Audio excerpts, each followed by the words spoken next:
Hi,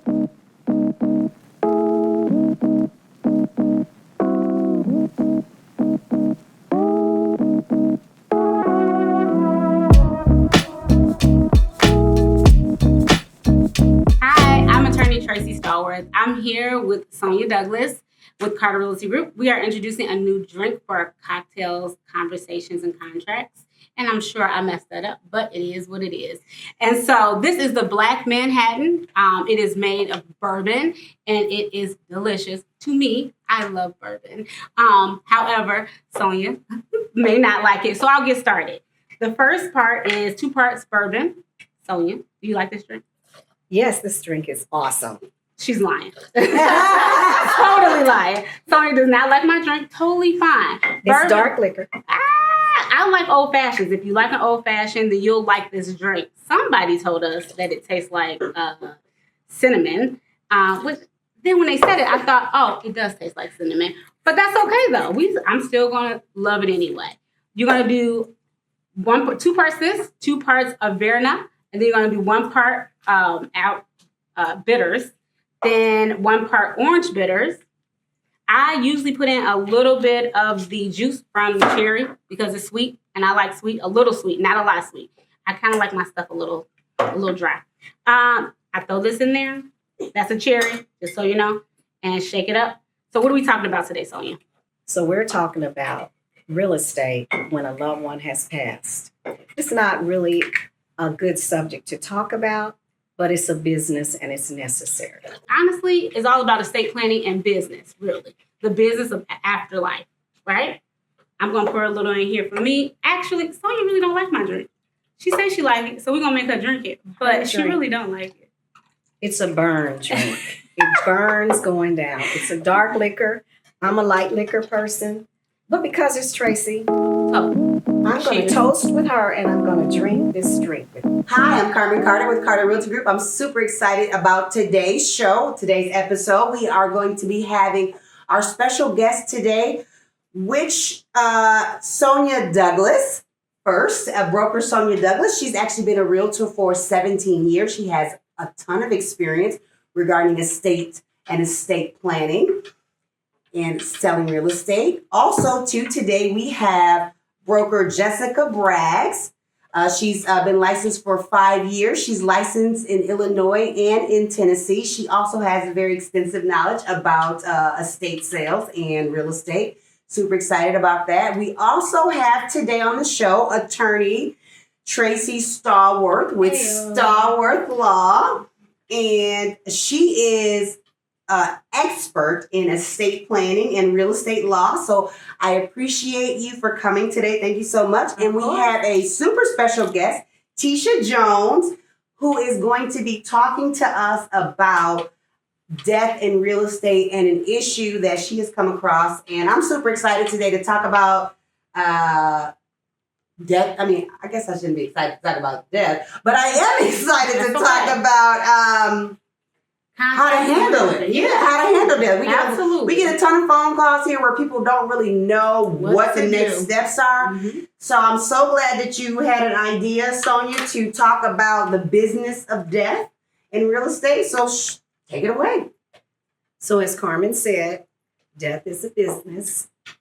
It's not a happy business. It's not pleasant, but it's a necessary business. Everyone is going to experience this at some point in their life. So that's why we need to talk about it. We need to take away the fear of what's going to happen once a loved one has passed. So with that being said, our guest here is going to ask us a few questions. Miss Tisha Jones, she's going to ask us a few questions. Yes. So, unfortunately, my father has recently passed away. And at this point, my siblings and I, we're just not familiar with the process. We don't know what to do. He did leave a mortgage on the home. So we really just want to know, what are the steps from here? First, I want to say my condolences to you and your family. It's not unpleasant that has happened, but it happens. The first thing you did the right thing. You called. you call Carter Realty Group. So what I'm going to tell you is the first thing you need to do is the house. How is the house? Is it whose house? Is it your parents' house? It's in both names. It's my father's house. Your It's just father. his house. It's just his house. So And I want to step in and say that most times, I'm just being Go honest, ahead. like most times people don't know. And it's not even a fear. I don't think we even think about stuff like this. I don't know. I mean, do you all think yourself, do any of you all have a will? No. Is any of your properties in a trust? No. And you say not currently, as if one day you're going to do it. I think that's how people work. It's on my list. Right. Yeah, It's on the your list. list. And it's usually on the list when you die. And it's still on the list. And that's my point. So it's not like I don't sit back and fear what's going to happen when I die because I'm dead. But I don't make it a priority. And that's what we experience. And to be honest, I'm not going to lie. Like as brown people, I don't know why we have this culture of like death is something we shouldn't talk about anyway. Because if you talk about it, then somebody's going to die. And so that is the problem because death, we don't want anybody to die, but there's a business behind preparing for the afterlife. It is real. Can I money. chime in and say For something sure. real quick? For So sure. you said it's a brown person issue, and I'm gonna go off of that because I'm brown. Right? So I'm gonna say Let 'em something. use- Yeah, I'm gonna let him use use me. I'm gonna say something about that. I don't disagree with you. And I think that the reason for that has a lot to do with our religious and spiritual beliefs. And I'm gonna take it a step further and say maybe it's not even that. Maybe it's more so like only because I went to law school, I know that I don't know what I don't know. That's true. And so nobody was at a lot of people in law school sat down and said things like, I sat at dinner tables with judges and lawyers and I was a kid and I was bored and they talked about this stuff. Well, nobody talked about that stuff at my dinner table. That one we were talking about. I don't know about anybody else. And so I don't even know if it's a brown thing. It might be an income thing. I was gonna say it's more economics than it is and I would race. agree with that. And I would so agree many with people that. don't. They usually link it to race when really it's economics. It might be economics. 100%, 100%, and that's the whole Martin Luther King thing. It was all economics. But anyway, we're not gonna get into that today. Let's get back to the list. So she wants to know what she should do. her steps, what she should do. So before we start talking about the condition of the real estate, which is important, let me say this first. hit it. So you contacted me because it's a real estate issue. It's your parents' property and you want to sell the property, or do you want to keep the property, or what do you want to do? We're thinking about selling the property. Okay. So you're How going many heirs are involved? It's myself and 3 other siblings. Okay. Okay. So at this point, what I would do at this point, I really can't do anything for you as a real estate agent at this point, but refer you to an attorney. So Okay. she would be able to answer all your questions. And once you get to the part where you're ready to sell, then that's where I come in. So Realtors come in. and so just in my experience, Sonya, and I don't mean to cut you off, but just in my experience, she never leaves the process. Your agent will never leave the process because guess what? An attorney is foreign and cold, and so your agent is warm and fuzzy. And so in this process, we're talking about death, and so you're gonna want to talk to somebody who's warm. So she's not going anywhere. No. And she's gonna I'll know be things there. that you're just not gonna tell me. You're not gonna tell me that you got a half sibling. You're just Right. not. But that is legally important because your half sibling has to still, and I don't even want to say half sibling because Okay, wait a minute. So what you're telling me is that my dad's daughter or son, not by your mom, not by my mom, biologically by your mom, not biologically by my mom, now has some rights to this property? So it depends because I don't think sometimes you said that such and such owned it. Who owns the house? It's my father. And so we all think that, like, oh, it's my father's. But we need to pull title. The first step is, what does the title say? Because even if you think it's just your father, if your father is entitled with your mother or his new spouse, I don't know, but whoever he could be entitled to the property, but listed out that he was married, and then that spouse now has rights to the property as well. So Wait a minute, time out. Are you telling me that my dad passed away, got remarried, and now this new wife get to get some of this estate that my dad and mom built? Thank you. I don't like none of that.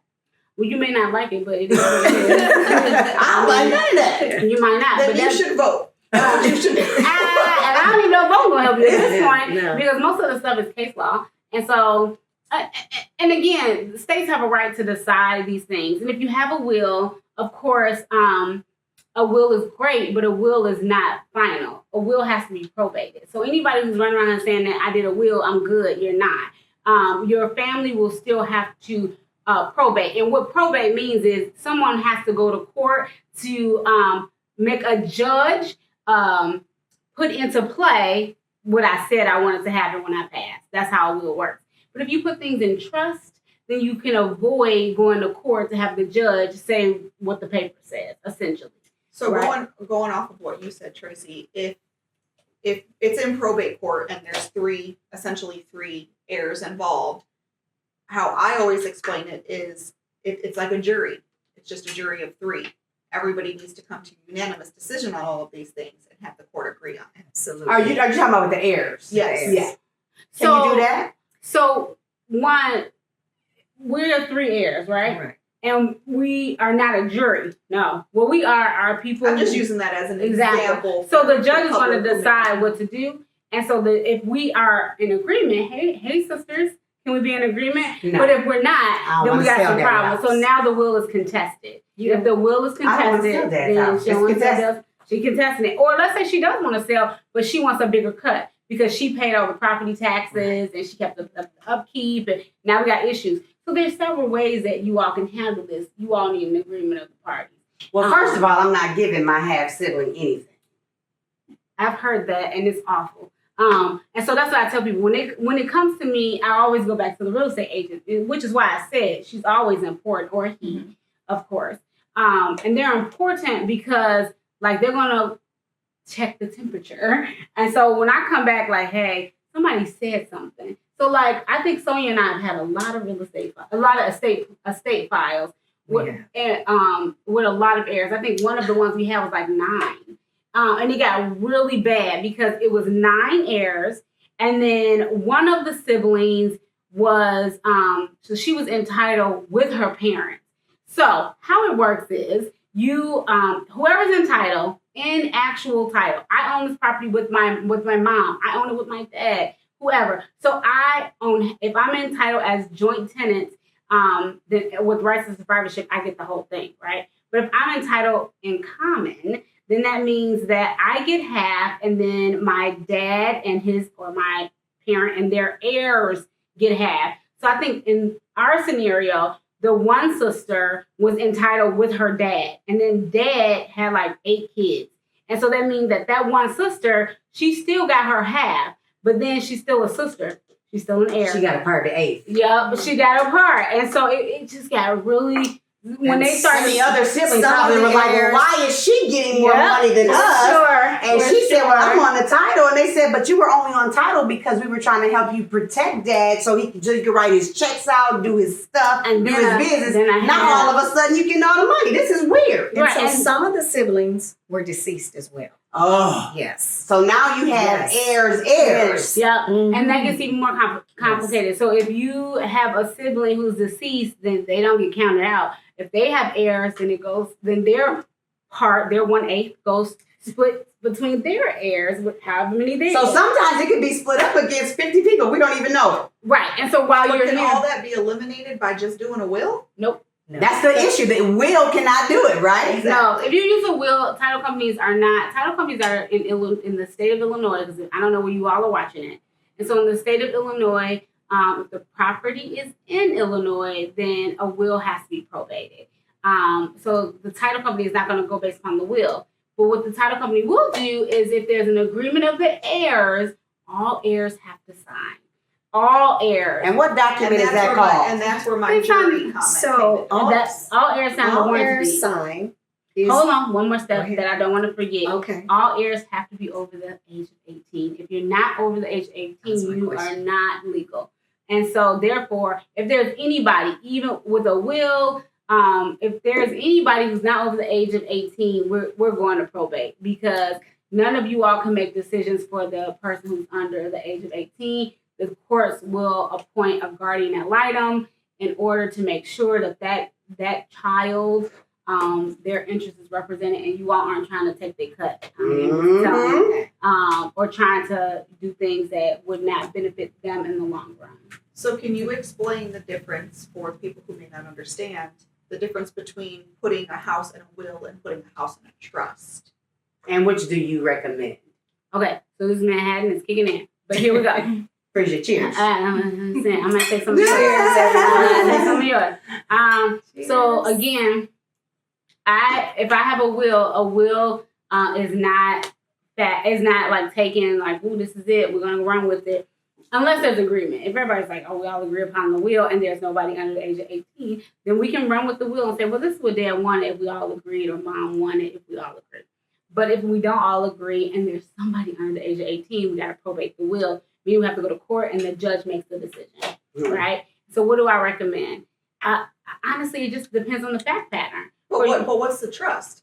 So a trust is different. So think of a trust in terms of its own entity. A trust is its own entity. The trust has a tax ID number. So it's kind of like a corporation. Or EIN number. The trust is its own. So everything you have goes into title under the trust. So if it's Mickey Mouse 123, then trust Mickey Mouse 123. My house will be in the name of trust Mickey Mouse 123. And then underneath that, like I have an agreement, and there's a trust agreement that says how things will roll when I die.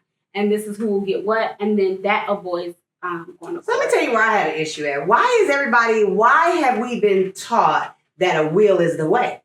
Because we didn't have judges sitting at our dinner table. I don't know, Carmen. I mean, I'm getting ready to call my mom. I'm kind of upset about it. I mean, seriously. You're telling me that we basically need to have a trust. That's But in order to have a supersedes the trust, will. the mortgage needs to be paid off. So in her instance, and there's two things. In her instance, so there's I've no heard mortgage. it two ways, and I'm just being honest. I've heard it two ways. I heard the best thing to do is to not have a mortgage on the property, right? Because when you sign that legal document called a mortgage, it says that you won't change title. However, people do it all the time, and so I heard don't ask for permission. You know, ask for forgiveness.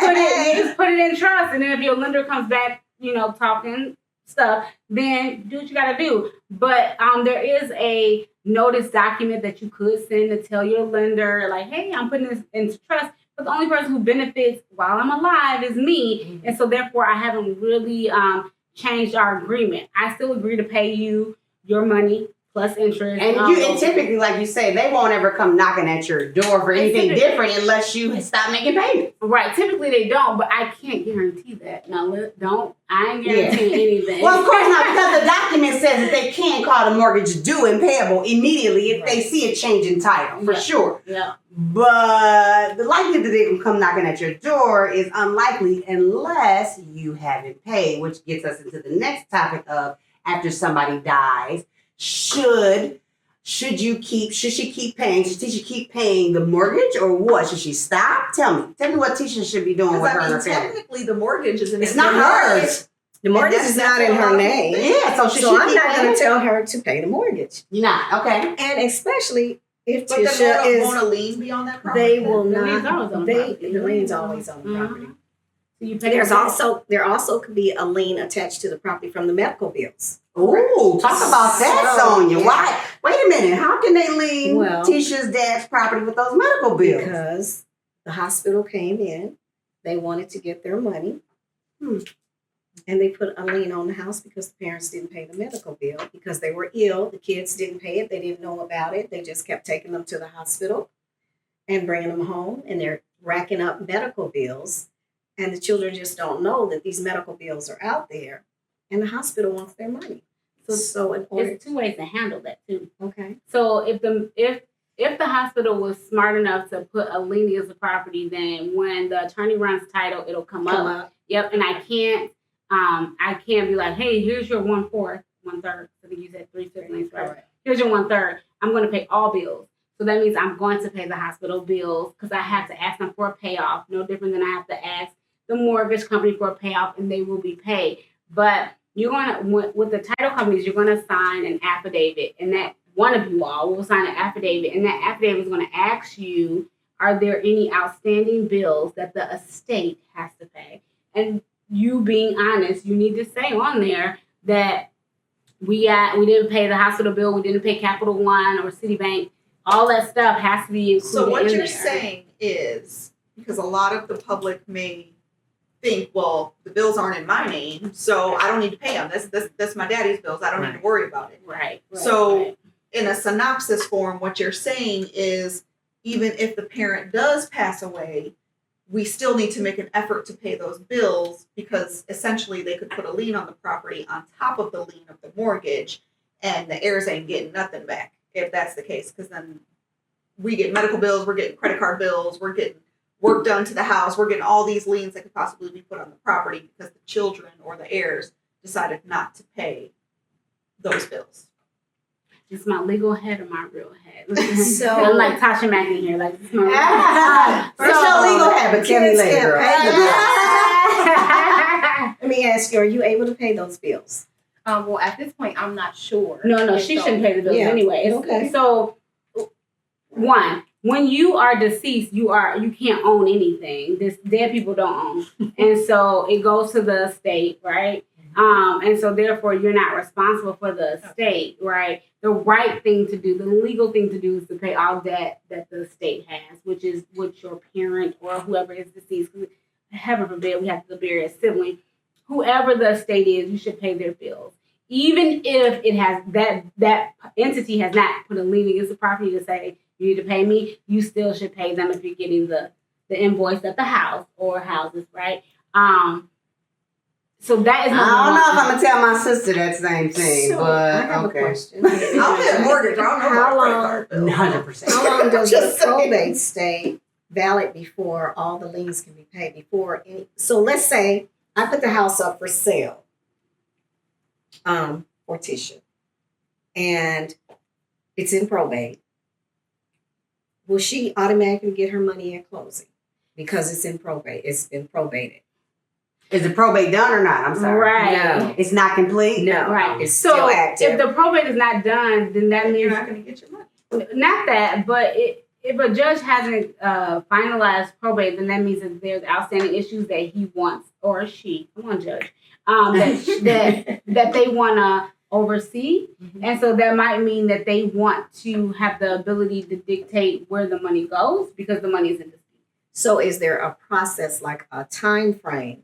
The judge decides that. Okay. There's no A way for me time to- frame the to judge know will decide exactly all. when he's going to cut off, if anyone can. Oh, is no, gonna no, no, place a lien No, on the no. property. So when you open up probate, Right. the concept of probate is all who's coming come because we have opened up probate. Okay. So all who he Anybody owes. that owes the hospital, Yeah. The credit Empress, cards, the Riverboat Casino. Whoever you owe money to. Everybody who owes, we are here to pay you from this estate. So is it- before an heir gets a penny? Anybody that this person who was alive and now deceased estate owes money Mechanics to. lien. If you had some plumbing done and dad didn't pay. Hey, yep. Right. Here's your opportunity to get your money before these heirs run off with it. So come on, all he. Okay. Come on and get your money. You So don't I have think to leave. short And the story judge is- gives you a time frame. He can The say judge from does. 3 to 6 months. No, or- the judge opens it up, and what happens is notice. Like everybody get there's notice given to okay. everybody that we're here. And what's really important here is not the notice that's given to the creditors. It's the notice. Sorry, guys.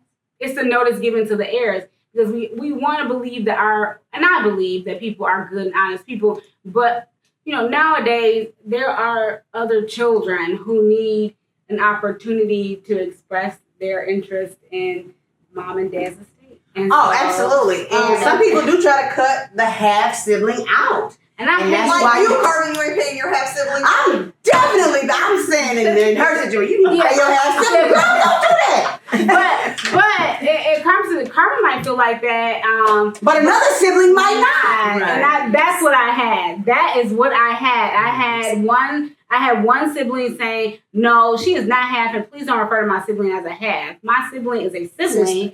Yes. And then I had others that were saying craziness. And so at the end of the day, I'm not here to figure that out. So Let me ask you a quick question though, because we had a similar situation before. But my question is, in the brown, I don't know, in the brown community, excuse me, I'm gonna go say brown because I don't know. In the black community, Diane, I'll say brown if everybody was represented. But in the black community, I will say that one of the things that we like to do is we like to put my god sister on the obituary saying that was dad's daughter, even though that's not really dad's daughter, even though mom and dad raised said daughter, because we didn't want her to feel bad. But now all of a sudden, y'all asking for the obituary at the title company, and god sister is on there as a daughter, but she really not a daughter. So I'm not sharing with said daughter because said daughter ain't a real daughter. So what we need to start doing is being so greedy. I'm not sharing with listen now. So what we have to understand is that an obituary is to some degree, in some capacities, a legal document. I know we do that, so I wouldn't consider that obituary a legal document. But some title companies do consider it pretty. Because most title companies feel like, why would you say this is your daughter if it's not? Yep, and I've had title we companies. You put in the parentheses. In our community, we You do. could, but In our community, we do. Because they're like, I call him daddy. I don't even, he raised me since I was a baby. I can't even believe, like, he took me, even if it's not a goddaughter. Let's just say it's back in the day, your grandmother used to send the kid, send the kids down south, and you raised by auntie. And I thought Big Mama was actually my mama, and I'm realizing she ain't my mama, and now y'all trying to cut me out of this deal. I don't agree because I'm the one who took care of Big Mama. Now all of a sudden I don't get anything because I'm not her actual child. That's when karma kicks in. Yeah, and this is what I'll say to wrap this part up because I think we're coming to our point, right? So I will say this, that with my legal hat, as Tasha Mack said, my legal hat says always be honest, always be upfront, always even if your attorney feels like you're taking all day to spit it out, always just tell them what's going on so that they can help you. But because nobody is against you in this transaction. Oh God, no. That's all we have to say. Whether it's a judge, an attorney, a real estate agent, a managing broker, a friend, nobody is against you in this process. We're all here to help. It feels like that because it does because you're already going through some things. A lot of emotions. We're actually trying. We promise we're here for you. We're not against you. We're actually trying to get you to some closure. Yeah. Get you to some closure. I do have a question for you. So Tish here has a lien. She has a judgment on her. She has a personal judgment. She has a personal judgment on her. She told me about it while we were doing our interview process. Really quickly, because I know we got to wrap this up. Okay. But two things. One, be honest with your attorney. But more importantly, the things you can't tell your attorney, tell your agent. Because anything you tell me, I'm going to utilize. Like, because I'm not going to jail for nobody, nor losing my license. Right. So that's one. And then two, once deceased people are not entitled. So that means all my heirs are entitled to my property. So if one of my heirs has a tax lien against their name for the state of Illinois, or child support. That's just any property that you own, even if it's what I call theoretical title, all of your liens attached to the property. So that means when the title company runs title, once you're the state, it becomes an estate, every heir's background, title, recordings will be revealed, and they're going to make you fill out a personal information affidavit. And then I've had this happen too, that me and the heirs had to have a conversation. What are we going to do? Are you all going to you all have to pay it. We can't close without you paying it. And so that's why it's important to have your real estate agent comb through this before you put the house on the market. Yes. And so therefore, I believe they charged her. They told her, we're going to take it from your cut. They were very. So which they should though. That's not fair that I have to take a cut on my dad's inheritance because Tisha gangbang over here got liens. That's not my problem. I don't want to do that. You know what I'm saying? It is hurtful. So synopsis of the story is whether the lien is against your father, the house, yourself, whatever money is left over That's what's the heirs That's what is gets going to be paid. split. So it's not like, okay, round numbers, because we don't do math in public, Not at all. but round numbers, you get $100,000 on the house, so the $100,000 is split 3 ways. Well, you got liens and judgments and attorneys and commissions and everything else to pay off. Okay, So at the top. that's So how really, it you're works. splitting the net, not the Yes, gross. you're Correct. splitting the Yeah. net. So, And there's a lot that goes into real estate transactions, period, beyond estate planning. But, real estate transactions have commission, they have taxes. You have to, taxes in the state of Illinois run a year later. So you still have to give the buyer their portion of the taxes. People don't understand that. And so there's a lot of transactional things, but then now we got to pay off the lien. So I'm going to interject here. Our time is running out. Thank you, Tracy Of course. Stallworth, attorney, my friend. Of course. Our moderator, Carmen Carter, Our wonderful managing broker. and our managing broker for Carter Realty Group. And thank you for our Thank you, guest, ladies. Tisha Jones, and of course, Jessica Braggs, our broker from Illinois and also Tennessee. We're here to answer all your questions. We'll walk you through the process. We'll hold your hand from beginning to end to make it as least uncomfortable as we can. And thank you for watching our show. We really do appreciate you. And please stay tuned for our next segment.